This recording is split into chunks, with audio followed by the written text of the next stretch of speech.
One of the things that makes my 2009 R1 Crossplane a lot of fun to ride, and I mean a lot of fun, this is really a joy to ride, is the power band.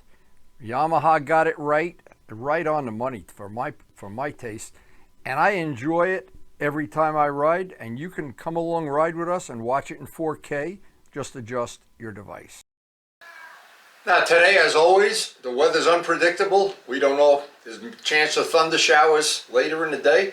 I want to get out of here as early as possible, get the bike pre-flighted, feed the fish, feed the animals, and get out on the open road. Now, as I'm getting the bikes ready and pre-flighting them and checking the air and the tires and whatnot, I remember back in the days of drag racing, talking to people that were buying a new bike, and if one bike had X amount of power and one had 1 horsepower more, they always thought, well, that 1 horsepower will make all the difference in the world, or 10 horsepower or whatever. But they never gave any thought to the power band. The power band is what makes a bike fun to ride. When you can bring it down into lower RPMs, pull up to a traffic light, and it's not bucking like a bucking Bronco, and it's not slapping a chain back and forth when it's not under load. That power band, when it's right, and it comes right from the factory on this bike, I didn't tinker with it at all, and I just love it. That is just one of the things. And I've got 1000cc Yamahas that are not cross planes, and they're not even close to being as much fun to ride as this bike is. It's all in that power band. And the sound of the cross plane, very different than a 1, 2, 3, 4, especially under full RPM or on heavy load. It's got a very unique sound, something that's very entertaining when you're riding the motorcycle.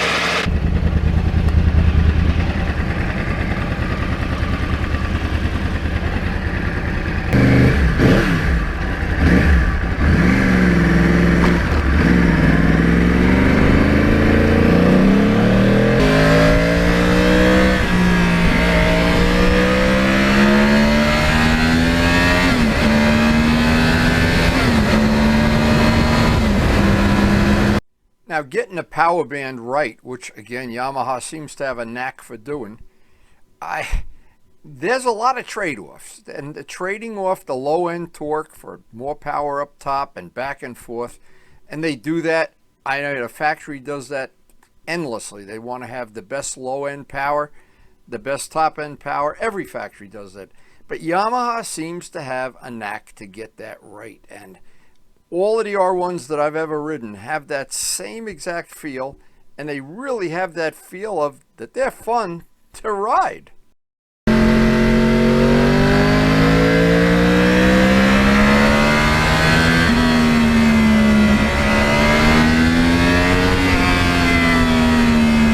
And where I ride most of the time, it's all backwood roads, all back roads that are a little bit slippery. And today there's leaves on them. That storm just went through here.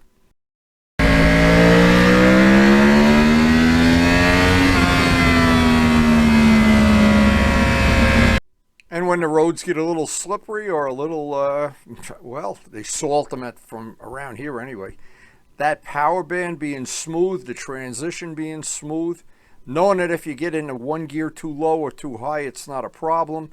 It doesn't get critical to that. And I don't know how or why. Every time I ride a Yamaha, it seems like they get that right all the time.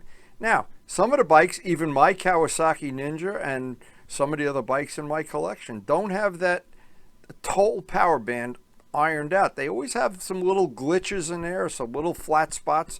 But Yamaha, they seem to have a knack for doing that. I don't know if that's one of the things they prioritize is the power band, as opposed to maybe making a couple extra horsepower.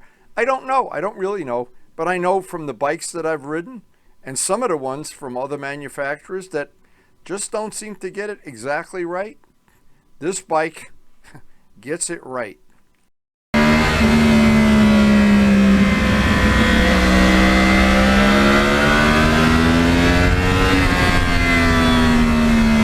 Now, my channel and my collection of bikes is primarily dedicated to having fun on the street. My racing days are over, my track days are over, but my street days seem to go on.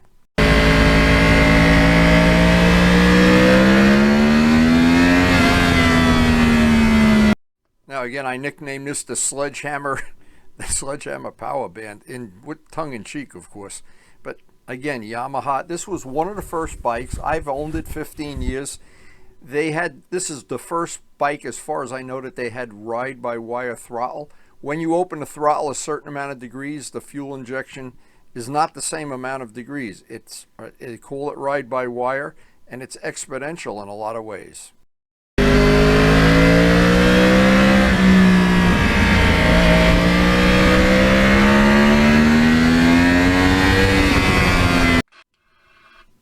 Now, being honest, I don't care how they do it electronically.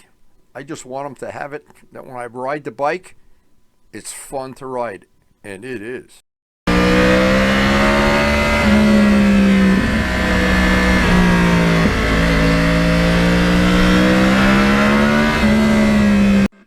And I always have to remember, this is the last year Yamaha made the R1 without traction control, and it just makes it a little more exciting.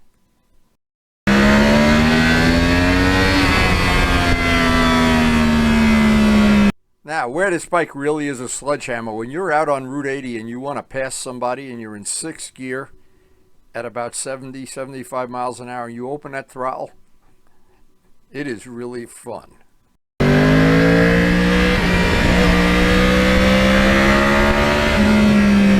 Now, one of the only negative things I found over 15 years of owning and riding the bike and riding it aggressively, it tends to wear tires out, as a lot of very powerful motorcycles do when you ride them aggressively.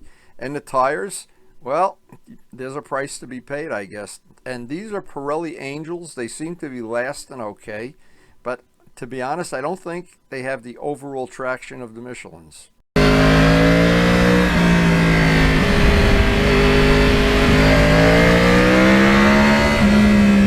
And doing all the little custom touches on this bike took me many years. The seat I made, all the parts around the fairing, the handlebars, all of that stuff is one-of-a-kind parts.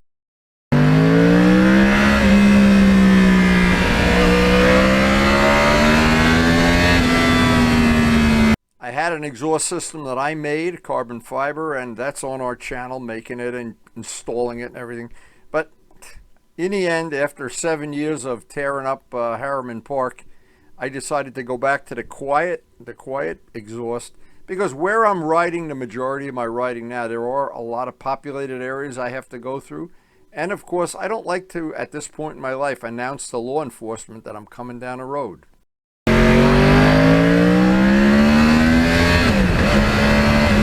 The year I bought the bike, I went down to Millville, saw Josh Hayes at the AMA race.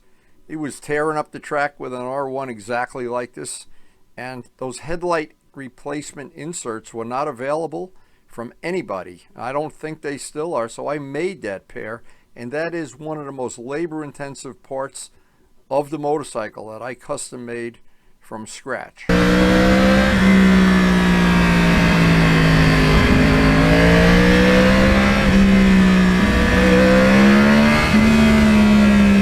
And so far, all the years I've had the Valentine radar detector, I've got a no-hitter going with getting tickets. Actually, a no-hitter never even been stopped.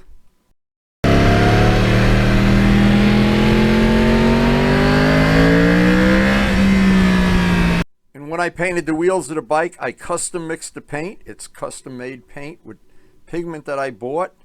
It's all out on the channel. It's a labor of love.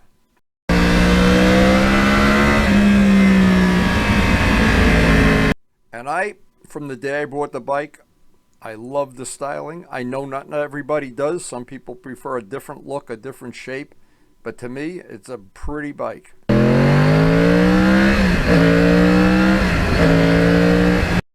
And of course, motorcycle styling and a lot of life. Sometimes you don't realize it, but a lot of it is really in the eye of the beholder. Another thing I love Yamaha Blue. I just do.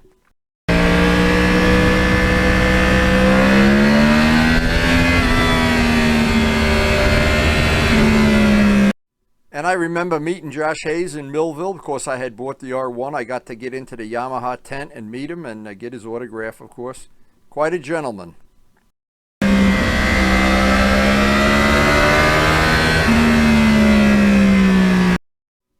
And if years have gone by, I just keep enjoying riding the bike. I enjoy every part of it. And the throttle response and the power band are a big part of why it's so much fun.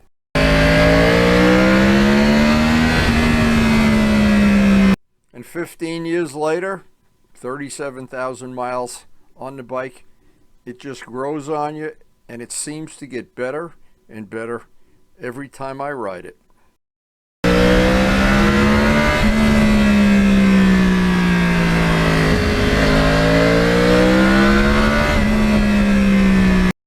Amazing how quick the hours go by when you're enjoying a great motorcycle. But like every day, it's time to get back to the farm and see what Karen's got going on at the house.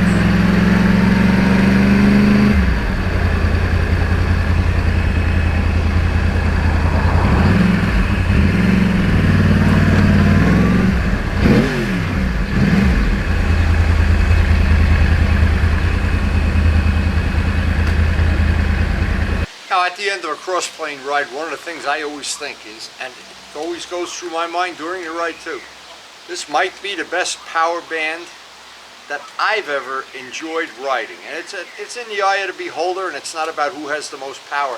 It's how it delivers the power, and how that Yamaha always seems to get that right. I don't know why. And I ride other brands of bikes, that even ones that are supposed to be more modern and more electronics. This just has that brutal power band like a sledgehammer. You always feel like you have a sledgehammer in your hand.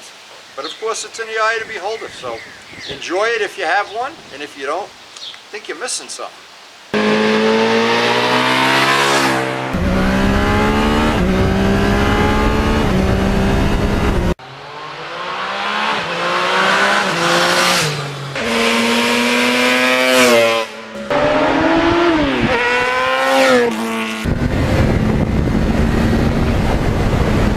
So I hope you enjoyed the video. Please hit the like button if you did, and thank you so much for watching.